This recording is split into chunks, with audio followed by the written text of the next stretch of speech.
Amigos y amigas de Su Bacteria, muchas gracias por estar una vez más aquí. Tengo la oportunidad de estar con un profe de hace algún tiempo. Él es Juan Sebastián Castillo Londoño, profesor de la Universidad Nacional de Colombia, del Departamento de Salud Pública. Y en esta edición del Inconsciente Colectivo vamos a estar haciendo como un cambio de temas un tanto como más coyunturales en la actualidad. Sé que este espacio siempre ha estado ligado como a la salud mental, pero se me hacía como importante traer un tema como tan relevante actualmente, que es la reforma a la salud, el sistema de la salud, que a veces siento que son como temas más transversales en todo lo relacionado con la salud pública y principalmente la salud mental, que pues sería un subtema dentro de esto que es el sistema de salud. Sin embargo, pues dentro de las primeras cosas que me parecía importante traer de este debate del sistema de la salud es poder hacer como un repaso historiográfico como de qué significa el sistema de la salud en Colombia durante estos tiempos, y me parecía una posición bastante acertada durante las clases que tuve con el profe para poder traerlos a esta edición del Inconsciente Colectivo. Profe, muchas gracias por venir. Iván, muchas gracias por la invitación. La primera pregunta es, como en términos generales, para usted, ¿cómo funcionaba el sistema de salud en Colombia antes de la Ley 100? O sea, toda la gente, de hecho, ahorita estamos en una coyuntura donde la salud se muestra siempre como el germen, como principal de los debates actuales. De hecho, muchos políticos lo están tocando como un tema de mayor relevancia, es el tema de la Ley 100. Pero muchas personas no saben, y de hecho yo la verdad mucho tiempo también desconocía cómo funcionaba el sistema de salud antes de la Ley 100. Sí. Esa sería la primera pregunta. Gracias, y bueno, Iván, muchas gracias, y espero ofrecer algunas luces en eso. Entonces, sí, es cierto, en la reforma o más bien en el escenario electoral actual tenemos la salud dentro de los tres principales temas de campaña. O sea, a mí eso particularmente me gusta, pero no por las razones por las que está sucediendo, pero porque pues, los que trabajamos en estos nos gusta entender cómo se va transformando el sistema de salud y cómo debería transformarse para hacerlo cada vez mejor, pues realmente consideramos que siempre debería ser uno de esos temas principales, pero no es así. O sea, en las campañas presidenciales nunca estuvo tan arriba como en este momento. Pero yendo a la pregunta, digamos, el sistema de salud, todo el mundo lo pone en la Constitución del 91 y derivado de la Constitución del 91 en la Ley 100 de 1993, que fue como esa ley que reglamenta la organización actual del sistema que tenemos. Ha sufrido muchos cambios a lo largo de esta historia, ¿sí? Pero realmente el sistema de salud en Colombia es mucho más antiguo que eso, ¿sí? O lo que podríamos considerar como una organización tipo sistema de salud, mucho más antiguo que eso. ¿Sí? Si uno se remonta institucionalmente, uno pensando un poco en las instituciones, no hablaría como después de la Segunda Guerra Mundial, donde nacen buena parte de los sistemas de salud modernos en el mundo, y entonces Colombia no era la excepción. Pero si uno se va un poquito más atrás, a los años 20, ¿sí? A los años 30, uno comienza a hablar de la seguridad social, de la protección de las personas. Entonces, realmente hay muchas raíces históricas. Pero yendo puntualmente a cómo nace este sistema y las diferencias entre antes y después de la Ley 100, entonces el sistema de salud antes de la Ley 100 era un sistema de salud que tenía desde el punto de vista de la cobertura una perspectiva que solo llegaba al 20 o 30% de la población. Eso nos dicen algunos artículos, porque no hay mucha información sobre eso, ¿sí? Algunos escritos, algunos textos, estas cifras pueden ser debatidas o no, ¿sí? Hoy en día estamos hablando, y pues se crea después de la Ley 100 un sistema de salud que le llega hoy en día al 99% de la afiliación, por lo menos de la afiliación al sistema, ¿sí? Del 99% de la población. Entonces, digamos, hay grandes diferencias. Otra diferencia que puede ser importante es cómo fluían los recursos. El sistema de salud antes de la Ley 100 eran unos sistemas parecidos a los sistemas de cajas, ¿sí? Como con unas entidades muy grandes. Entonces, una caja para los trabajadores del seguro privado, el seguro social, trabajadores del sector público. Entonces, por ejemplo, Cajanal, Caprecon, este tipo de cajas, algunas todavía incluso existen, ¿sí? Como puede ser el caso de Ecopetrol o Ferrocarriles, ¿sí? Que han venido se trasladaron del sistema anterior a este, pero si usted lo piensa, eran como unos sistemas cerrados en donde las personas tenían acceso dependiendo del tipo de afiliación que tuvieran, ¿sí? Hoy en día es un sistema mucho más flexible, en donde las personas se mueven entre los tipos de afiliaciones que tienen. Y otro cambio importante es cómo se financiaba, ¿cierto? ¿A quién le daba yo la plata?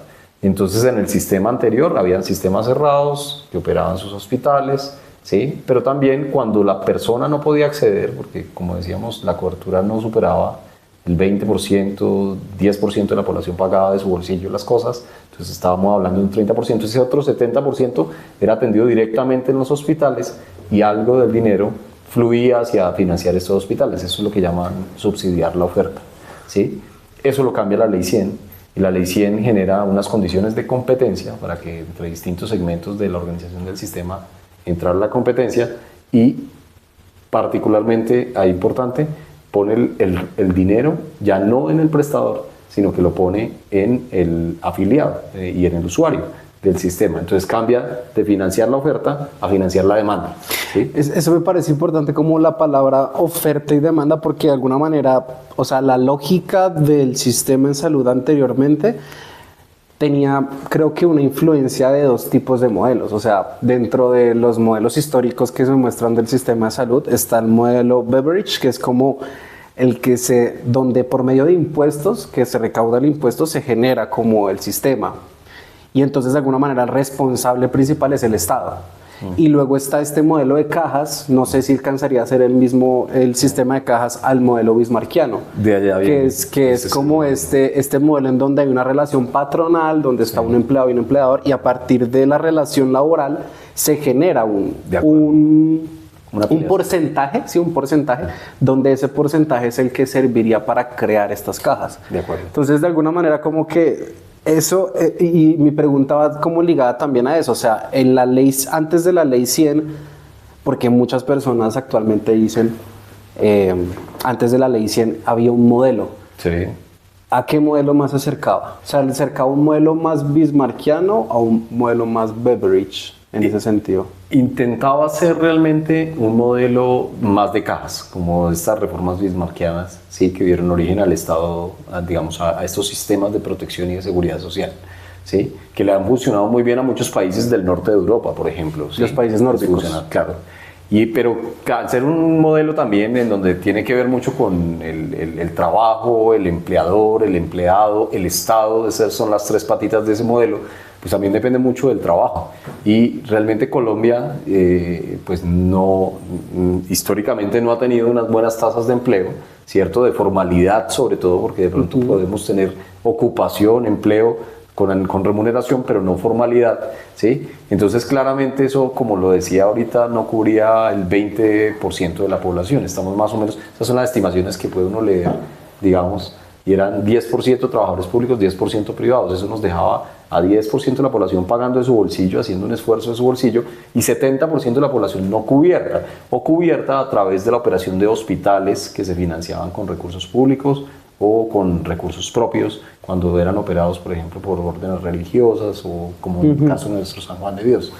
Entonces, es distinto, digamos, uno podría decir que era un sistema de cajas, pero muy inequitativo, ¿sí? Digamos, no había inclusión de absolutamente todas las personas. Hay gente que también lo encasilla y de hecho es un nombre que genera mucho resquemor en la política y es como Sistema Nacional de Salud, porque así se llamaba en las normas, ¿cierto? Entonces se asimilaba a este otro sistema que es más británico, que viene de reformas como la Beveridge, y entonces es un sistema en donde el Estado se encarga de organizar buena parte y tiene unas coberturas que intentan ser universales. No, realmente fue que si lo que definiera un sistema nacional de salud es la cobertura universal, eso nunca lo tuvimos en el sistema anterior, ¿sí? Teníamos hospitales que obviamente funcionaban y prestaban ese tipo de atenciones, pero era un país diferente, ¿sí? Hoy estamos más cercanos a universalidad, ¿sí? También con muchas críticas sobre la equidad en el acceso. O sea, sería contrario a lo que se suele decir, que antes había un modelo eminentemente estatal.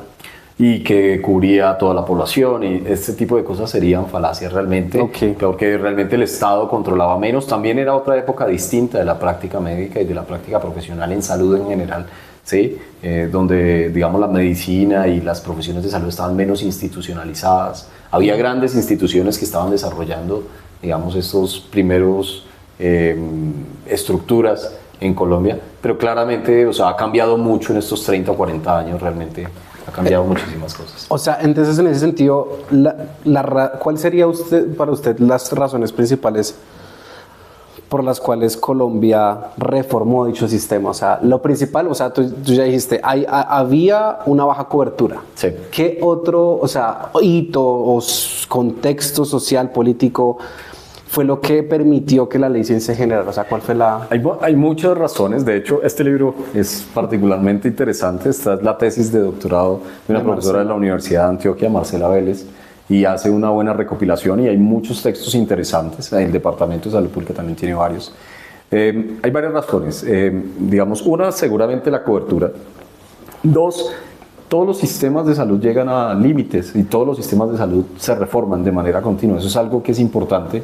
La gente no quisiera ver cambios, pero realmente es que es necesario, porque los sistemas de salud son organizaciones complejas, con muchas personas, con muchos recursos, con muchas necesidades y retos, y pues con necesidades de una población cada vez más cambiante. Entonces, lo que uno tiene que partir es que siempre están en reforma. Entonces, iba a haber una reforma, sí o sí, en un momento, y como seguramente va a haber una reforma en el momento en el que estamos actualmente. Siempre la pregunta de fondo es ¿cuál reforma? Y ahí uno tiene que remitirse realmente es a también las justificaciones y las presiones y razones políticas detrás. Entonces, ese era un país distinto, ¿no? Tal vez muchos a mí me alcanzó a tocar en la infancia, ¿sí? Y es impactante lo que uno alcanzó a ver en la televisión. O sea, uno prendía la televisión y había un conflicto en donde... Conflicto armado. Y el conflicto particularmente con el narcotráfico, entonces había bombas y había... cierto, y eso era el pan de cada día, ¿sí? Entonces, pensemos en la Colombia de los 80, era una Colombia que estaba avanzando hacia cierto desarrollo de la institucionalidad. No tenía una elección popular de alcaldes, ¿cierto? También era un momento de cambios atravesado por estos fenómenos del narcotráfico y la guerra del narcotráfico contra el Estado. También atravesado por temas como, por ejemplo, un proceso de paz, ¿cierto? Con las guerrillas del momento, entonces el M-19, que permitió una nueva constitución. Entonces es un momento también, razones importantes y políticas, era un momento en que el país decidió cambiar. ¿Sí? Es una pregunta que nos debemos hacer ahorita que se habla tanto de constituyente, ¿cuál es nuestro momento del país? ¿Es el momento de ciertos cambios profundos o de claramente transformar, como hemos dicho, que se transforman constantemente los sistemas, lo actual? ¿Qué otros elementos tenía en ese momento? Yo diría también de pronto en los 90 el neoliberalismo, ¿no? El pleno furor. Sí, importantísima presión. Y entonces, por ejemplo, también es una época de la caída del muro de Berlín, ¿cierto? Donde cae el hito. Si se quiere ver así, del triunfo del capitalismo, ¿cierto? Y entonces, pues eso da también un impulso a las tendencias económicas mundiales, a presiones. También se discute mucho en libros y en textos académicos como estos, y era un momento, por ejemplo, en que hubo presiones externas por ejemplo, el Fondo Monetario Internacional, el Banco Mundial, se presionan un poco las economías a liberalizar muchos sectores de la economía para crear mercados, ¿cierto? Mercados que permitieran desarrollar económicamente los países, pero también que permitieran una competencia para los grandes capitales que venían de otros lugares, ¿sí? Entonces, siempre uno tiende a echarle la culpa a alguien, ¿no? ¿Cierto? De hecho, muchos le echan la culpa al expresidente Uribe, lo hablábamos, pero realmente pues el expresidente Uribe era un senador más dentro de todo un momento después de una asamblea constituyente. De una unión hacia una reforma que intentara responder a cómo cubrir la sociedad en términos de salud. Y entonces uno coge todos esos elementos. En este tipo de cosas realmente nunca hay una causa única. Claro, a uno le gusta simplificar la realidad y decir que fue Uribe, o que fue por el proceso de paz con el M-19, o que fue la presión del Fondo Monetario Internacional y del Banco Mundial, pero realmente la verdad es que se mezclan todos esos elementos. Porque finalmente, y es lo que ha pasado, por ejemplo, con los últimos intentos de reforma, la única forma de reformar un sistema de salud es pasar por el Congreso de la República. Y para pasar por el Congreso de la República tengo que pasar por todos estos elementos encontrados con posturas políticas, realidades y necesidades territoriales, seguramente presiones, aquí hay 10.000 cosas mezcladas y eso da origen a las reformas. Entonces, eso fue lo que dio origen a una constitución y eso fue lo que dio origen en ese momento a un cambio de sistema. Bueno, entonces, en la ley 100 se creó en el 93. Tengo entendido que a partir de eso hubo una especie como de boom hacia el libre mercado y en términos generales, pues el boom hacia la creación de esto. Ahí fue cuando se crearon las EPS. Tengo entendido que como en esa época fue cuando más EPS se crearon, sí. O sea, como era un lugar donde había mucha demanda, creció la oferta y empezaron masivamente a crearse EPS por doquier, sí, porque todos querían entrar a ese mercado. A partir de eso, también pues se regía bajo ciertos criterios, o sea, como no era que cualquier persona pudiera crear una EPS o lo que sea, pero a partir de eso se supone que el diseño tenía un principio de solidaridad y quiero como ir como a ese lado. ¿Por qué se refería como un principio de solidaridad crear una EPS y este sistema? Entonces, el sistema de salud, digamos, cuando nace con la Constitución del 91, ¿cierto? Artículos 48 y 49 hablan de la protección social y de la salud. Y dentro de los objetivos los definen muy claros. Dicen, los objetivos del sistema de salud son, o ese sistema inicial, son 3. Uno es la eficiencia, digamos, es hacer lo mejor posible en términos de lo que estoy haciendo en salud con las personas, con los recursos que tengo disponibles, recursos que no son los que hoy en día tenemos, recursos que han venido creciendo realmente a lo largo de estas décadas, pero que empezaban desde cierto punto, ¿sí? El otro elemento que era importantísimo era la solidaridad, y la solidaridad tenía que ver con la misma naturaleza del sistema, o sea, se crean 2 segmentos de la población, uno en donde estaban los trabajadores o las personas que venían de una afiliación derivada del trabajo, ¿cierto? Que es lo que llamamos el contributivo, ¿cierto? Y otro segmento que eran esas personas que por sus condiciones sociales o económicas no alcanzaban a hacer las cotizaciones derivadas de su trabajo y entonces iban a ser subsidiados, o sea, respaldados también pues, por un mecanismo de solidaridad. Entonces, eso en sí mismo ya apuntaba a los objetivos que trazó la Ley 100, ¿sí? Digamos, importantes desde el principio. Y esos elementos se pueden ver, la solidaridad se puede ver en absolutamente distintas estructuras del sistema. Un ejemplo, y que lo hemos conversado en las clases, es la forma como se aporta en salud, ¿sí? Cuando uno, digamos, puede que uno no tenga muy claro cómo se aporta en salud, pero si alguien, digamos, está trabajando, sabe que un porcentaje derivado de su salario, entonces si su salario es más alto, aporta más, si su salario es menor, aporta menos, ¿sí? Va dirigido a una cotización. Cotización que hoy en día está, por ejemplo, centralizada en una entidad como ADRES, ¿sí? Y ahí queda centralizados todos estos recursos. Antes FOSIGA. Antes FOSIGA, por ejemplo, al inicio, y como desde hace ya casi 10 años para acá, tal vez, en una entidad pública manejando los recursos. O sea, que ese tema de la centralización no es nuevo de estas reformas, eso ya viene desde hace rato, centralizar y poner todos los recursos. ¿Dónde está, por ejemplo, elementos de solidaridad ahí? Yo puedo aportar en función de mi salario. Entonces, si usted lo piensa, por ejemplo, una persona joven que está trabajando, que tiene un salario, tal vez no tiene hijos, pues hace unos aportes que incluso podrían llegar a superar lo que finalmente le cuesta al sistema, ¿sí? Pero ahí está el mecanismo de solidaridad. Del otro lado hay un colombiano, seguramente con un ingreso más alto o más bajo, que hace sus aportes en función de su salario, y el reparto realmente no se da por salarios, se da es por una necesidad, o por lo menos, aunque han sido muy criticados los mecanismos, por la edad de la persona, entonces los extremos de la vida cuestan más, ¿sí? Por el lugar donde vive la persona. Las cuentas de alto costo, o sea, las enfermedades que tengan más morbilidad, entonces son las que más ajustan de manera distinta el recurso. Entonces es algo así como que todos aportamos según nuestra capacidad o nuestro, digamos, ingreso. Y se benefician los más, y los que se benefician dependiendo de un riesgo más epidemiológico, o sea, no tanto pensando en si la persona aportó o no. Muy distinto a cómo funcionan otros sistemas, por ejemplo, como el norteamericano, en donde casi que yo pago mi seguro y si puedo pagar más, pues tengo mejores beneficios o no. En el sistema de salud colombiano no está configurado así. ¿sí? Claro, tiene un límite y seguramente es lo que estamos viendo, pero es un sistema muy solidario en el fondo. Eso se construye a partir como de algo que se llama la UPC, ¿no? O sea, es como el budget. Sí, el presupuesto, la plata que tenemos. Sí, es la plata que se le da por cabeza a las personas que entran a una EPS. Entonces, de acuerdo. No sé, hay 300 personas en una EPS, entonces a cada una se le va a dar 1.200.000. Pero esa UPS se construye en términos generacionales o unificada. Entonces, ese ha sido también otro de los temas muy discutidos, porque digamos, ¿cómo funciona? Todos aportamos, cada quien dependiendo de su salario.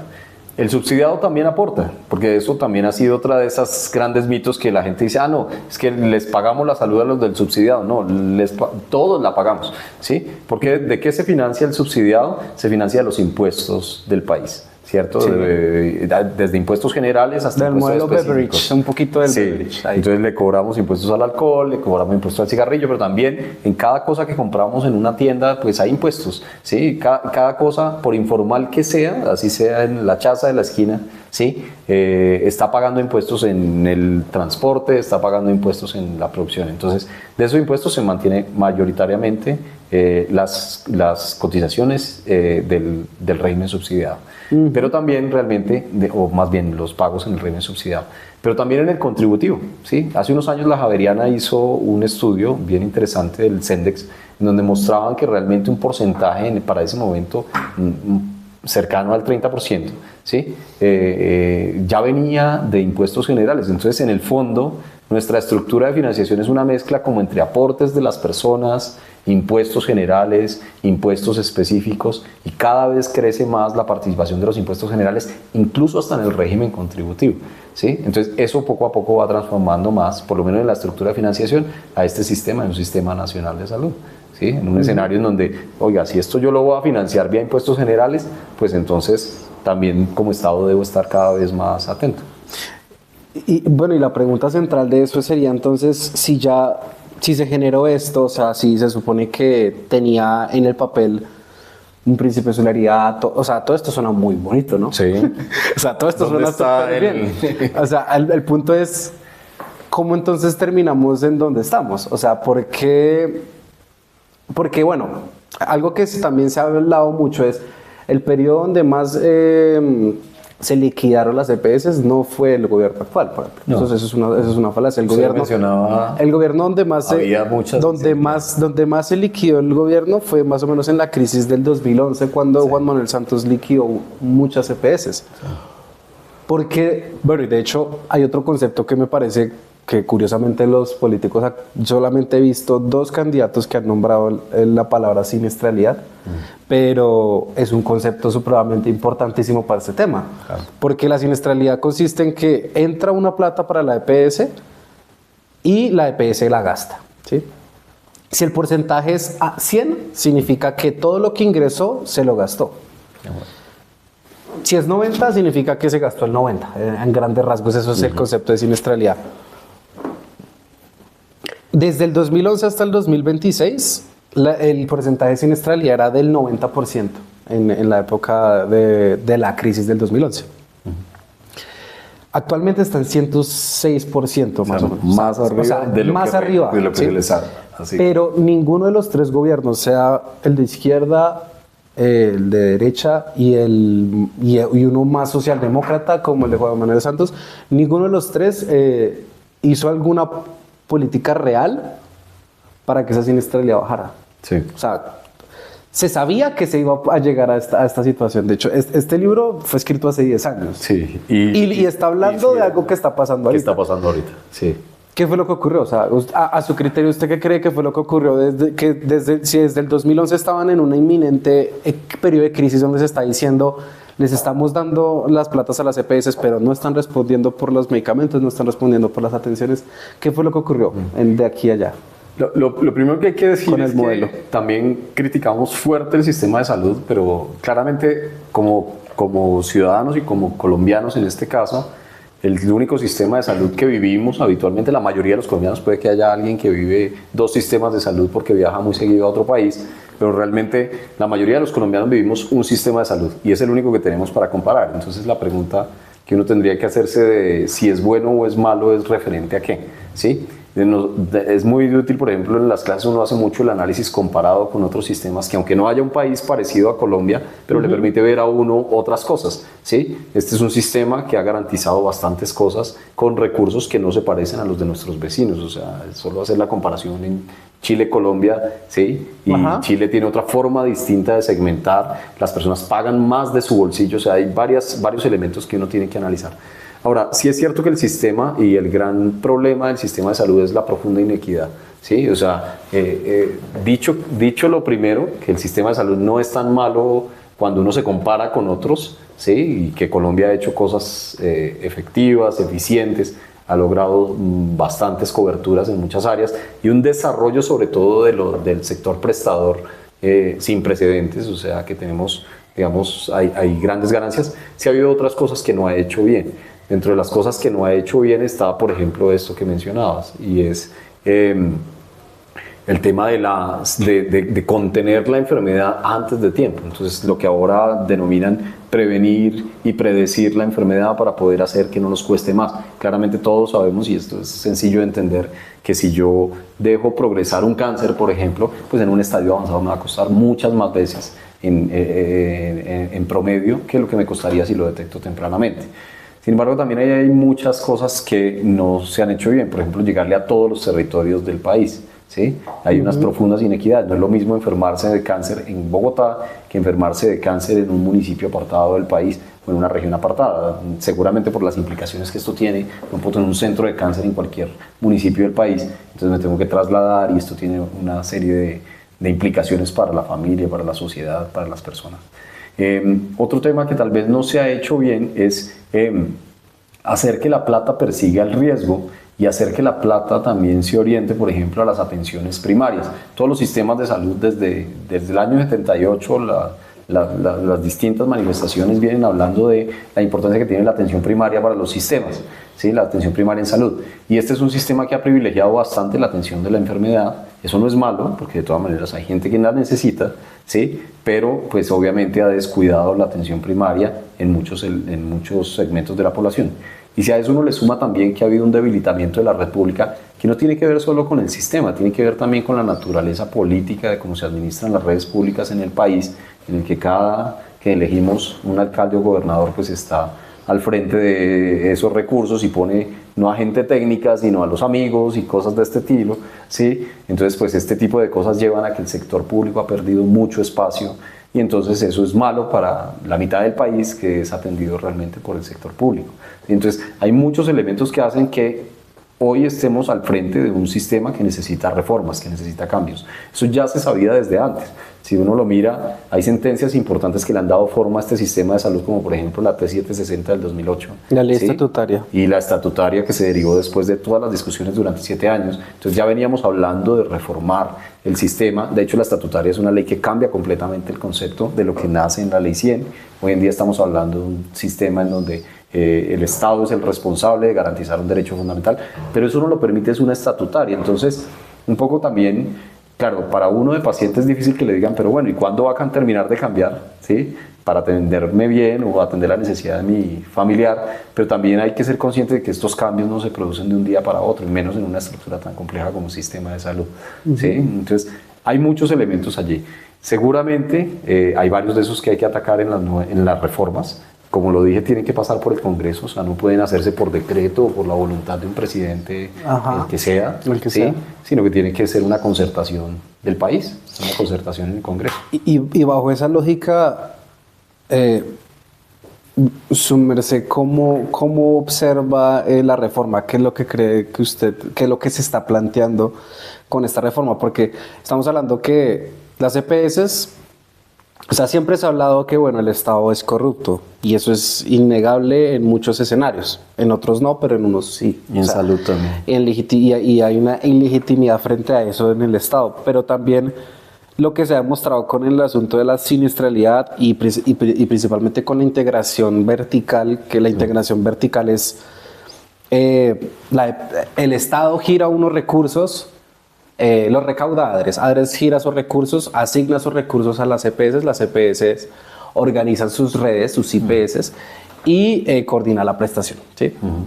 Cuando se hace esa hay una crítica muy fuerte en la ley 100, que es la integración vertical, que es que todos esos sectores se unificaron en una misma EPS. O sea, lo que recibe Famisanar, luego crea una misma EPS con sus medicamentos, una IPS con sus medicamentos y tiene, o sea, y todo la plata nunca sale de ahí. y la plata nunca sale de ahí. Entonces luego hacen, no sé, una caja de compensación. Entonces todo de alguna manera nunca sale de ahí.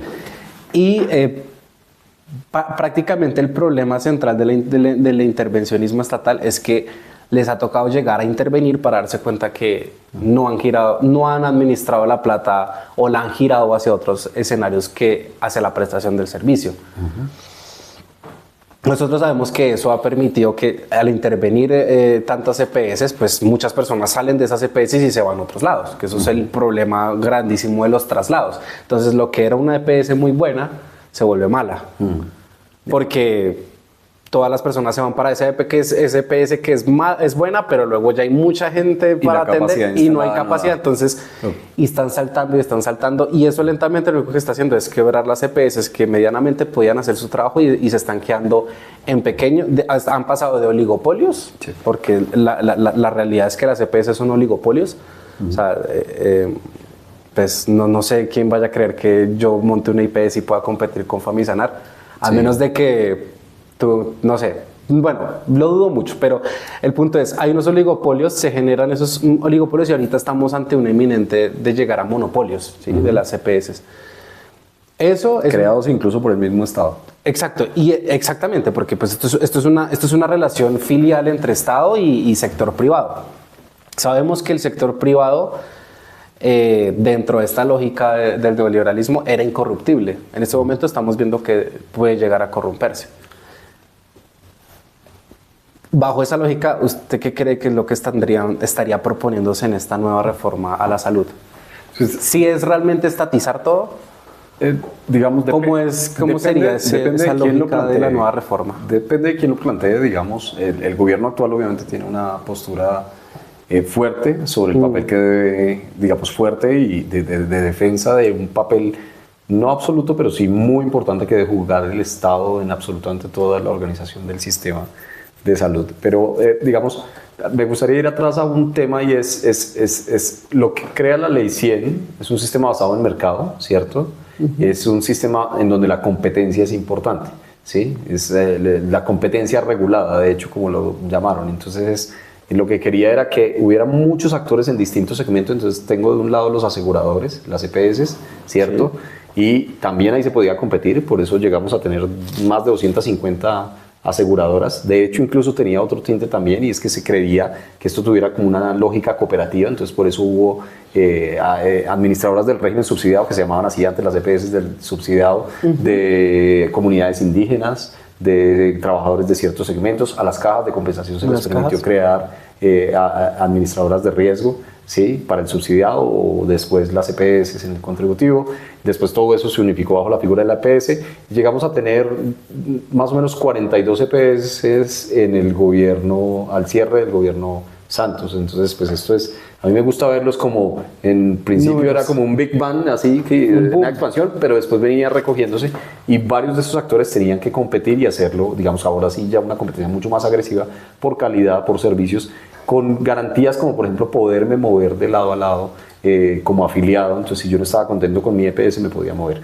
Esa misma competencia también en el segmento de los prestadores. Esa competencia también no salió del todo bien, porque pues de todas maneras las reglas de operación de un hospital público, las reglas de un hospital privado, y a eso le sumamos que en el hospital público pues la política pesa mucho, entonces hace que esa competencia fuera desigual, y un sistema de salud que tenía mayoritariamente una oferta pública al inicio, pues terminó hoy en día con una oferta mayoritariamente privada. Entonces, pero ¿por qué se quería tantos actores en ambos segmentos? Porque cuando tengo actores suficientes, tengo competencia, y la calidad, digamos, emerge, y existe esta posibilidad. Este equilibrio, ¿no? Este equilibrio, y como tenían posiciones encontradas, pues no debía darse este tema de la integración vertical, más allá de ciertos porcentajes permitidos. Digamos, como la lógica que tienen muchos cuando piensan en estos mercados.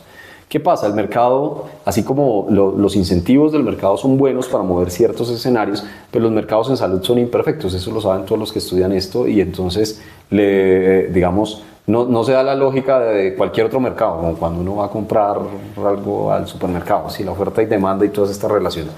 Eso llevó a que el Estado tuviera que intervenir más de una vez.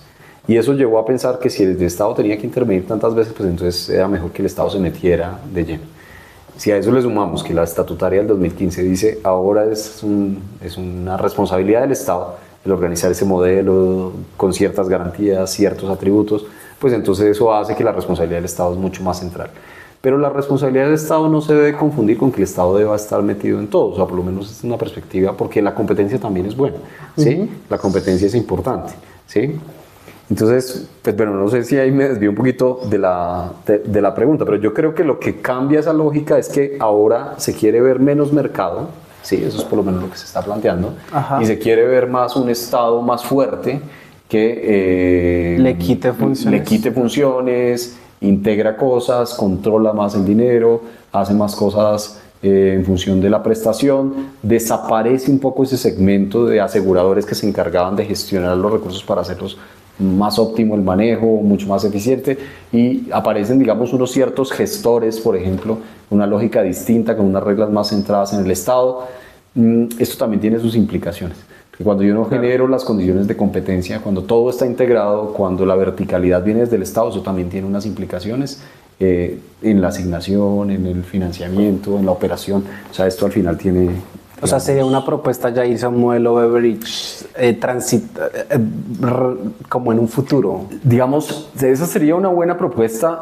O sea, todo el mundo, por ejemplo, el prototipo de ese tipo de modelos de sistemas nacionales de salud es el Reino Unido, ¿cierto? O sea, digamos, todo el mundo mira. De hecho, recuerdo cuando Santos era presidente mencionando el NICE británico, por ejemplo, y ¿sí? Entonces es un referente, pero la gente piensa que no hay competencia en el Reino Unido y se equivocan. O sea, es un sistema que también le da juego a lo privado, ¿sí?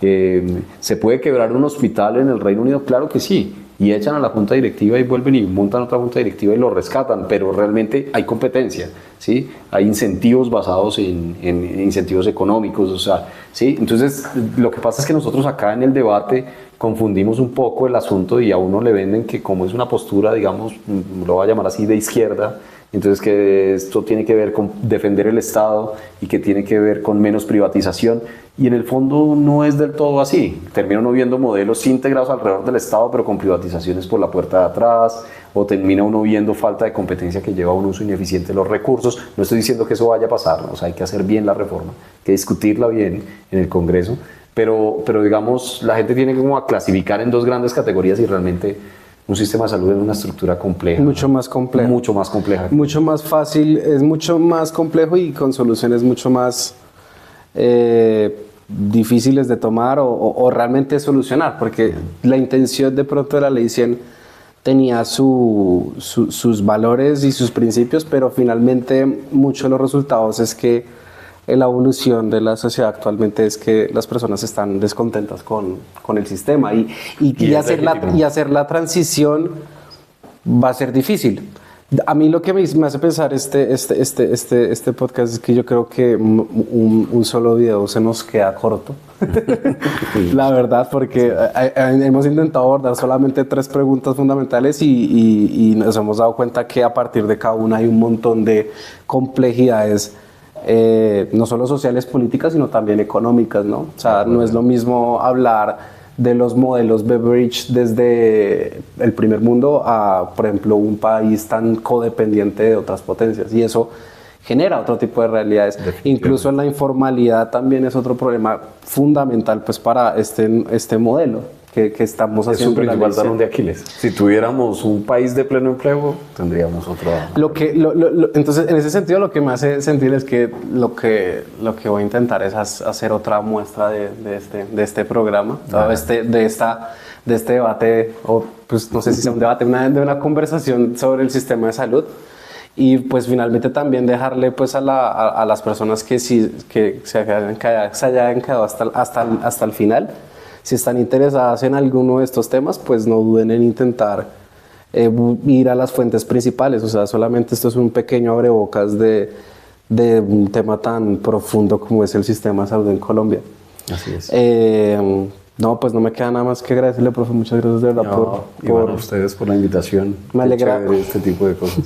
Me alegra muchísimo que haya participado, pero también me quiero quedar como que me gustaría como un mensaje final, o sea, pero así haciéndole esta pregunta. Hace unos días estaba pensando cómo comparar el problema de la salud en Colombia y yo lo veía como en un escenario muy coloquial en Colombia, que es uno ve en otra casa un familiar discutiendo o incluso llegando a agresión física con su pareja o su hijo, lo que sea. Muchas personas escuchan ese problema, ¿no? Muchos se quedan observando y otros de pronto deciden ir a ayudar. Y cuando llegan intervienen y van a hablar y le dicen, no, vámonos de aquí, esa persona dice, yo no quiero irme porque yo no soy nada sin esta persona. ¿Cómo hago si me voy? Y para mí, yo siento que hay esa analogía que yo pensaba, creo que va muy ligado a este tema del sistema. No sé, una conclusión final, profe, que usted quiera dejar del tema. Pues, digamos, como les decía, siempre los sistemas de salud están cambiando y tienen que cambiar y llegan y tienen un límite y seguramente eso era lo que estábamos viviendo en la última década del sistema. Un límite, había que cambiar, había que hacer las reformas. También son momentos políticos complejos. Nos solemos acostumbrar al status quo un poco como en esa analogía. Entonces, pues a algunos les va bien dentro del sistema, a otros no tan bien. Y ese tipo de cosas hacen que para los que les estaba yendo bien o les va bien, pues es difícil cambiar. Para los que no les estaba yendo tan bien es imperativo el cambio, o sea, es necesario el cambio. Pero lo que me gustaría dejarle como reflexión, digamos, a las personas que nos están escuchando es lo que decidamos y los cambios que decidamos tienen un impacto inmediato. De hecho, ya lo están teniendo. ¿Sí? La ausencia de lograr la mejor reforma posible concertada, no de imponer una reforma, sino de que entre todos nos pongamos de acuerdo cuál es el sistema de salud que anticipamos queremos, porque van a cambiar mucho para los próximos 20 o 30 años, ya está generando problemas, ya está generando pues, casos que vemos todo el tiempo, ya está generando dificultades, y así como puede estar generando efectos positivos en un lado, está generando efectos negativos, y esa creo que es la reflexión más importante. O sea, el sistema de salud es como una de esas situaciones silenciosas que uno nunca tiene presente. O sea, uno no se da cuenta cuando necesita la salud hasta cuando la pierde, ¿cierto? Es ese tipo de cosas. Entonces aquí es lo mismo, o sea, uno no se da cuenta si el sistema de salud está funcionando bien o mal hasta que comienza a funcionar mal. Entonces lo que sí tenemos que hacer es que la reforma que salga, pues reforma que viene, sea una reforma a conciencia, técnicamente hecha, discutida ampliamente.